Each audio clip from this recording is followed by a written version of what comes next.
It's spreading. They don't have printing press yet. Global trade hasn't spawned. That's going to spawn in 23 years. They have all the others. So it's printing press and colonialism they don't have yet. Although, no, that's not colonialism. That is. It's just printing press.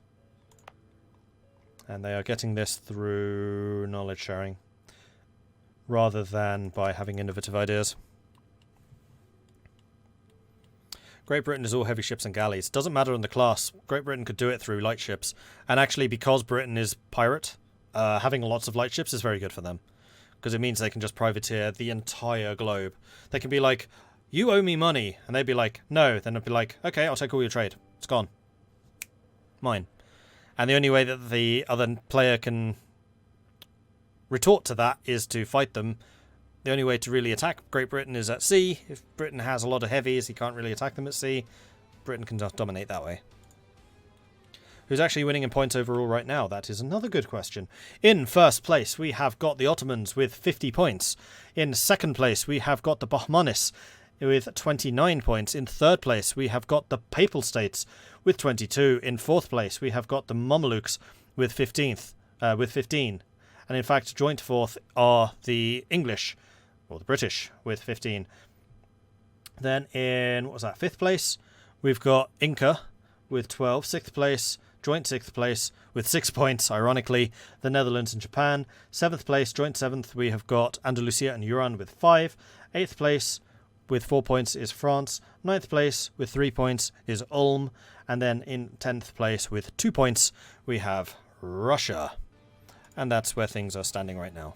So first place, kind of unassailable, are the Ottomans. So people really need to bring the Ottomans down a peg or 3 in order to rob them of that. And that may well start to occur. Some players have announced that they're not really interested in the scores. Some players pretend that they're not interested in the scores, and I know secretly they do because of their actions and comments. And then some players say, yes, scores matter to me, and have been going after them.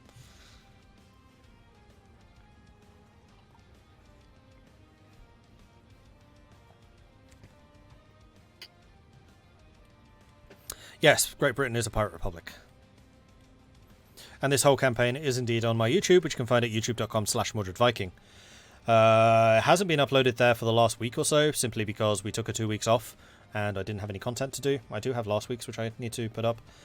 I just need to sit down and render it all. I wanted to give a little bit of a gap so that this didn't happen again, so once I start uploading, I'm continually uploading.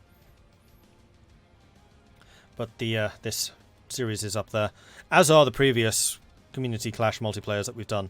At least the ones where I'm commentating. I don't think I uploaded the ones where I was playing. I think those were stream only, which is unfortunate. I would absolutely love to have had a record of the Tearhook game.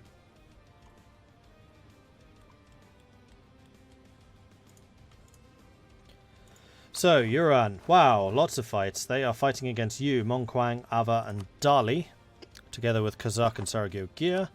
They are fighting against Wu and Chansheng, and against Liang and Korea. And they have actually taken Korea. I wonder what Japan thinks about this. Are the two still allied?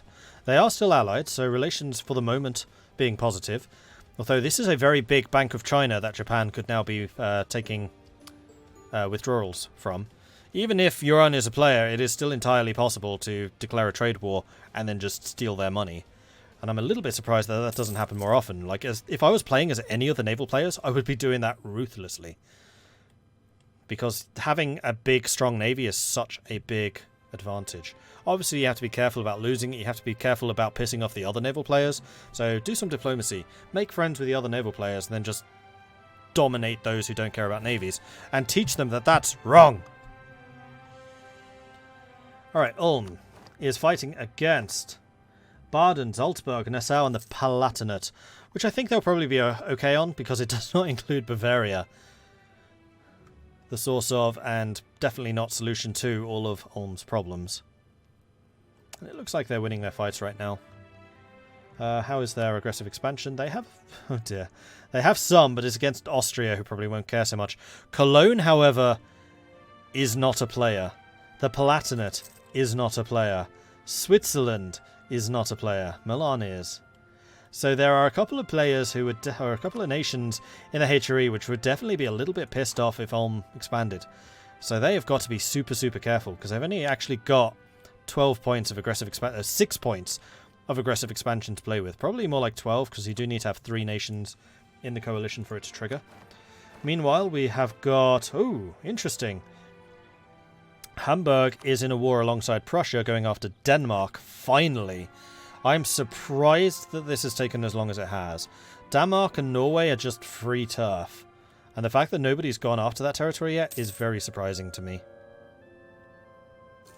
Then we've got the Philippines currently going after Ogasawa, which I think is one of the daimyos. It is indeed. Not actually one I remember hearing about. Ogasawa. What are they all about? Plus 10 morale of armies, attrition plus 1, discipline plus 5, so they're militaristic. Plus 20 fort defense. That's pretty good. Yearly prestige plus 1, production plus 5, cavalry plus 5, national manpower 15, army tradition 0.5, trade power plus 10, tolerance to true faith plus 2. I mean, a lot of the daimyos have really, really good ideas. And apparently Ogre are no different.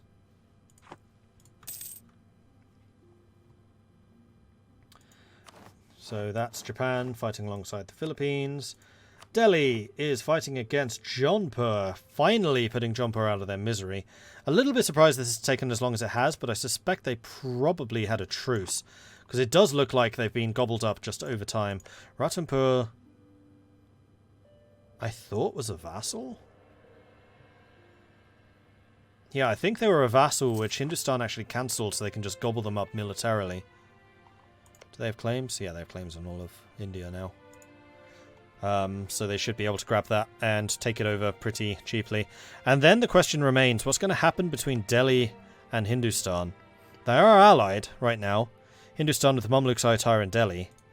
So this might be amicable. But Hindustan has shown to be quite an aggressive player, so whether that remains amicable is another question. And if they do remain amicable, which is entirely possible, where are they going to go next?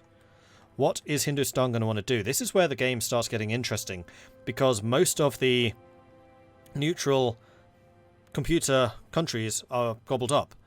Now we've just got player blocks versus player blocks.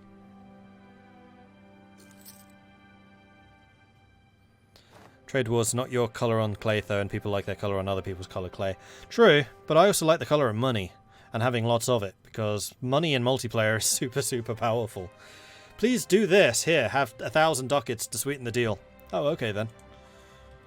Or, if you go to war with them, I know you're massively outmatched, I will pay you 200 ducats a month in subsidies. Oh, okay then. If you come after me, I will fund your main nemesis, so that they never need to worry about money again. Oh, okay then.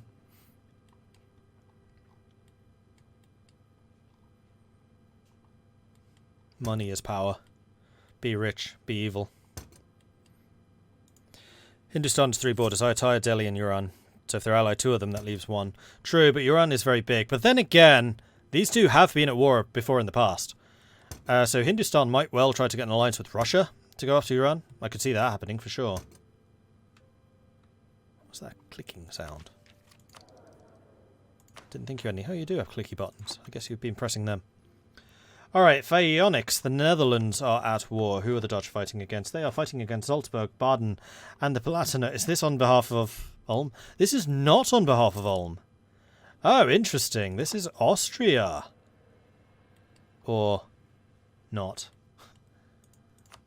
Austrian conquest of Salzburg, which has been conquered.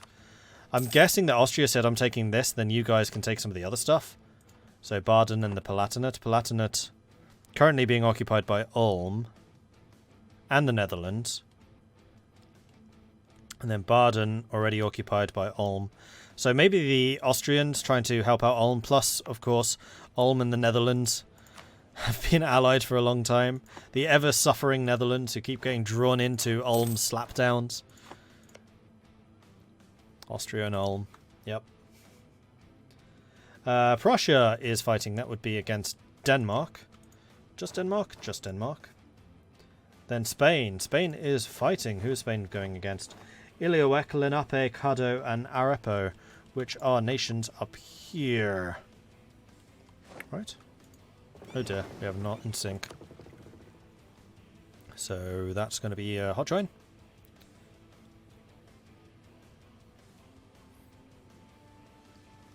Ulm has done well to make it this far as a small nation. Yeah, it's funny. Ulm has often been such a small nation. In fact, whenever they seem in danger of becoming not a small nation, they become a small nation again. So the fact that they've remained such a small nation for such a long time, despite not always being such a small nation, is kind of hilarious.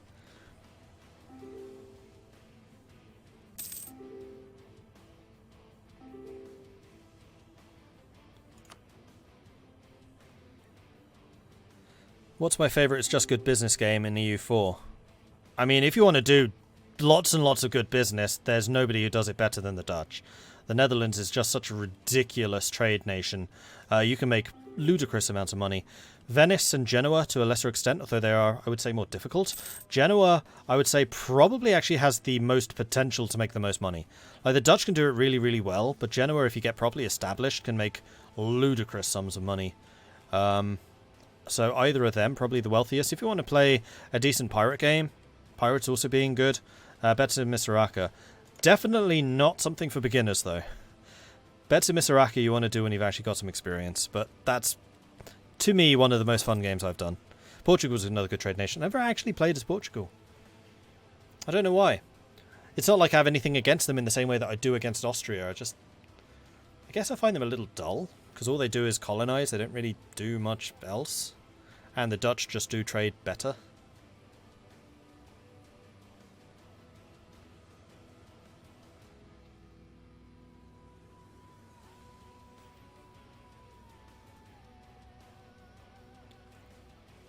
Trying to think who else is good for trade. Genoa and the Netherlands would be my favourite. Venice, if you're new to the game and you want to learn trade, play as Venice. Venice are in a really good position early on to do trade, and if you can maintain those trade routes, it's good. You just got to be careful once the New World opens up. You have no way of directing New World trade into Venice. That's why Genoa is so much more powerful. Because in Genoa you can get Eastern trade and you can get Western trade. Same as the English Channel for the Dutch. Mamluks is another good trade nation, true, but I would say they don't have as much potential as Genoa. Mamelukes are good if you just want to have a relatively... I don't want to say easy, because you're next door to the Ottomans. The Mamelukes are good if you want to have a relatively stable game with a massive threat. So you're going to have some really big showdown wars against the Ottomans. But the Mamelukes also have one of the most powerful government forms in the game. The Mamluk government is crazy. Palembang makes fat stacks being a pirate republic and controlling Malacca.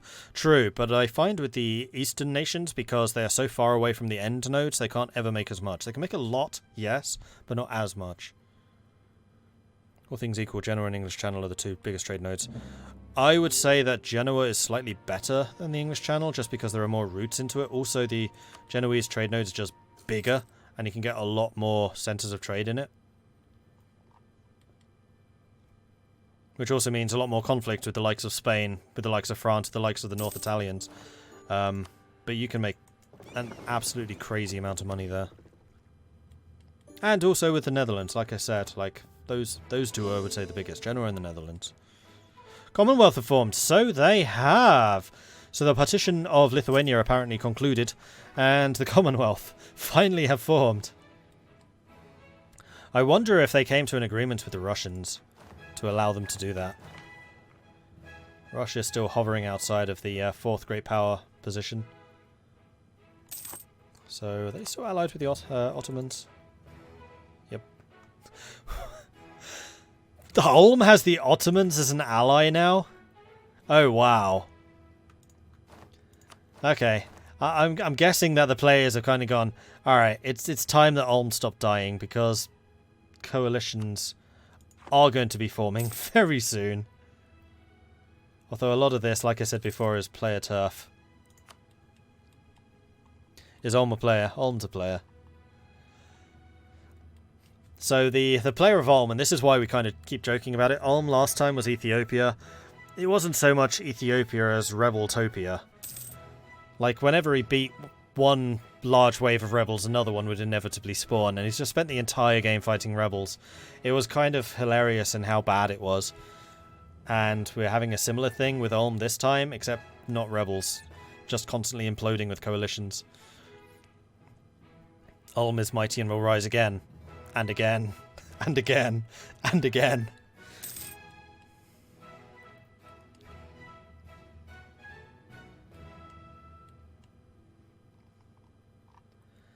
So, who else is fighting? Hindustan is fighting Pasai and Patani, the thing that Malacca should have been doing.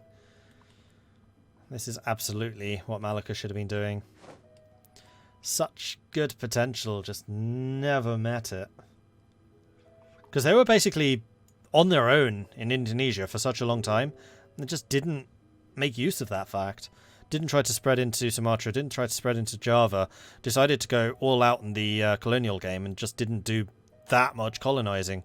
Then as soon as Portugal came in, they were like, I'm going to have that, yoink. It's just unfortunate. Malacca really did have a lot of potential. It was going to get more difficult once Ayutthaya and the Philippines appeared, but it wasn't actually... These two didn't cause their downfall. Portugal did. Hey, Mordred. Hello. I'm sure you can see the error message we have on screen. Yeah, I would say... The second time now. Yeah, I would say he's had his try, and we can try again next week. Okay, I'll go let him. Mm-hmm.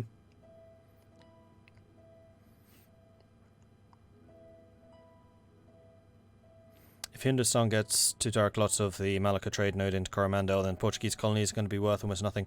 Not true. Malacca also feeds into the Cape, so they can completely bypass Coromandel. I mean, if they take a lot of it from these two, then yes, it's going to be worth less, but it won't be useless. Because Portugal still owns enough where they can direct a decent amount. Plus, the Portuguese trade fleet, this would be an obvious place to put them. But, Hindustan's definitely going to be making a lot of money from trade. Looks like they're sending most of it into Gujarat at the moment. 72%. How much money are they making from trade? 76 ducats. Alright, here's a question. Who's making the most out of trade right now? And how would I discover that? How? So the Ottomans actually in first place, earning 83 ducats a year at the moment. Oh no, a month. Hindustan was 76, Great Britain was 62. Papal States. I'm always surprised the Papal States are making as much money as they are from trade. 55, Ajam 46, Spain 39, Portugal only 32. That's less than I expected. Russia's earning more from trade than the Netherlands. There's something wrong when the Russians are earning more from trade than the Dutch. Why are the Dutch not earning much? Because they don't control much of the trade node. Why didn't they control much of the trade node? Because they've not been upgrading the centres of trade. Probably because the British have said, don't you dare do that, or I will kill you. But you're the Dutch. It's all about good money. Oh, they don't actually own Flanders. Never mind. Oh, yes, they do. It's a vassal.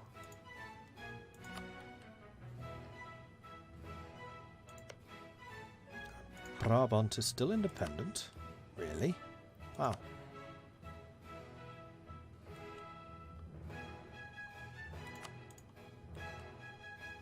Since when did the Dutch care about the Brits? Precisely! Why did the Mamluks still exist so large? Because the Mamluks are a player, and the Ottomans have not been going after them. The main reason is because the 3 North Africans were allied for a really long time. Mamluks, Tunis, and what was then Morocco. But now, Tunis backstabbed the Mamluks, and that allowed the Ottomans in. Until this point, the Mamluks controlled like all the territory up here as well. Like, this was all lost by the Mamluks last session. And who are the Mamluks now allied to? They're still Hindustan, Delhi, and Ajam. So they've gained the alliance with Delhi. Ajam and Hindustan they've always had. And the Ottomans, I think, don't want to attack the Mamluks because Hindustan would join. Hindustan is scary. I would still maintain that Hindustan is probably the most dangerous nation in the game right now. The Ottomans look really strong, and they are, but nobody has truly tested Hindustan yet.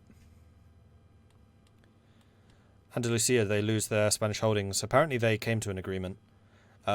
Spain sold Morocco the southern holdings so that they could form Andalusia.